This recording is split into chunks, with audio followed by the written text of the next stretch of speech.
Well, I promised I would move the camera around Synaxis Press a little, and I'm going to do that. I'm not quite an expert on all these things yet, but we turned on more light so that we can see a little better. And I suppose the first thing is this is our electronic system where we have our high-speed internet and backup systems for the computers that we wouldn't lose information or damage our computers in the case of a brownout, which are rather frequent in our country. And the files of discs for different books that we published and material that we're going to publish and haven't published yet are stored in these containers. And we're always working at producing something. And just now we're republishing Metropolitan Filaret's Law of God and a few other booklets that are out of print and a couple of larger books. And those of you who have back orders, take heart, because we are beginning to catch up now with the books that have been out of print. This is a needlework icon of St. Nicholas, and St. Nicholas is very special to me since he saved my life 11 years ago. The printer that you see, not a photocopy machine or anything. It is a digital printer, a Rezo, and it uses ecologically sound printer's ink, regular printer's ink, but it's made from soya rather than petrochemical. And we prefer that. We chose this machine in part because it used a biodegradable ink that was not made with petrochemicals. And also because it's simpler and easier to use than our old offset machine, which used to give me anaphylactic shock when I cleaned the rollers. The rest of the print shop itself is very simple. Not a great deal to it. We have the main online computer setup and the main typesetting computer, which is now 22 years old, I believe, or pretty close to it. It was purchased in the mid-'80s anyway, and it still functions perfectly well and still has the best typesetting program that I've ever seen that is WordPerfect for DOS. Paper storage, photo printers, and this is the main part of Synaxis Press. Books are stored on the other side, and as those of you who have been buying books over the years, over several years, are aware, we've improved the appearance of the books quite a lot and been able to upgrade to a lot more color in our work. Originally we published books as cheaply as we could because the vast majority were given away free. We still give away about 25 to 30% of the books we publish free to people who want them for missionary work, people who are catechumens somewhere in the English-speaking world. Certainly not here. Monasteries do not have catechumens, only parishes have catechumens. So we send free books to parishes where they do have catechumens and they want reading material for them. The Synaxis Press itself pays the electrical bill for the monastery, for the heating in the winter, and for the telephones, and some of the other bills as well. So it really is an essential part of the existence of the monastery, but we still consider it primarily a missionary function, primarily a part of our mission and calling for education and outreach.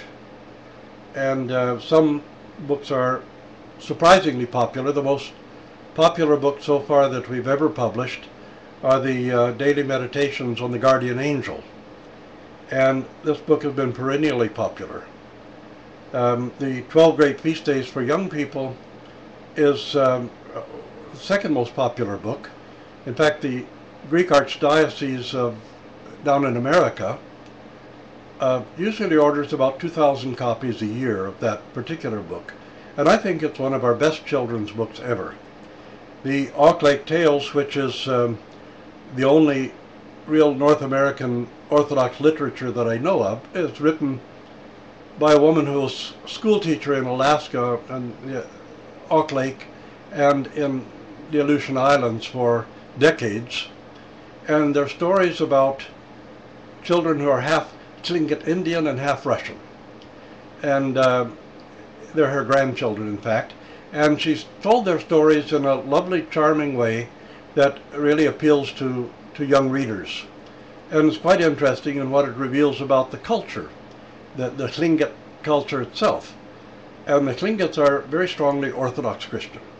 So we have many titles that we're very fond of. The 12-volume Lives of Saints for Young People, small booklets which contain one life for each month of the year in each of the 12 volumes. So Synaxis Press is really very busy, and it gives us a great deal of fulfillment to be able to produce these books and to be able to give a certain number of them away without charge as well. But of course, it's a substantial part of the monastery's income. We have very few donations during a year, and we're basically self-supporting. We have organic blueberries in the field, and although the bears in the last two or 3 years, the bears have cleaned them out so rapidly that we haven't got much of a crop. And the candle factory, which really paid the mortgage on the monastery. The candle factory, of course, has slowed down a great deal because Ladika Varlam is now 75 years old and has had major surgery, so he can't produce candles as well as he used to. But all these things are how the monastery supports itself. And we're focusing more and more on Synaxis Press because of the educational and missionary outreach. Also in our monastery we have the Center for Biblical and Patristic Studies, which a number of Protestants, including Protestant ministers, actually make use of on a fairly regular basis. And we wish more Orthodox Christians would make use of it, but it's rewarding to us that a number of Protestants do come, feel at home, feel welcome, feel that they can have tea with us and carry on discussions, use our library and our research facilities. And we have a lot of people who come for a peaceful, quiet, prayerful retreat. Most of the people who come here for a retreat like that are from America. And we also have quite a number of pilgrims, particularly for next Sunday's feast, the Joy of Canada. We have a lot of pilgrims. We have actually more pilgrims coming from America than from Canada. And that's typically Canadian because it's a genuinely Canadian Orthodox feast day. We would naturally have more Americans who would come than Canadians. That's simply part of our culture. But anyway, the monastery is open for people who want to come for a quiet, peaceful, prayerful retreat, for people who come as pilgrims, and just come and want to talk over life itself, over tea and scones. So this is Synaxis Press, and next time we record, I think it will be in the candle factory itself, so you'll get an idea how the candles are made and see this pure northern Alberta beeswax, which has very rich, beautiful smell and a nice lemony yellow color to it. So thank you for joining us and for another little bit of a tour of the monastery.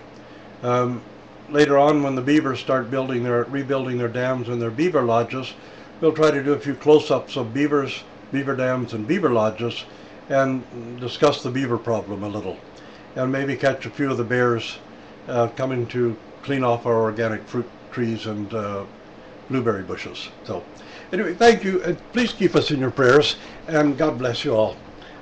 Good night.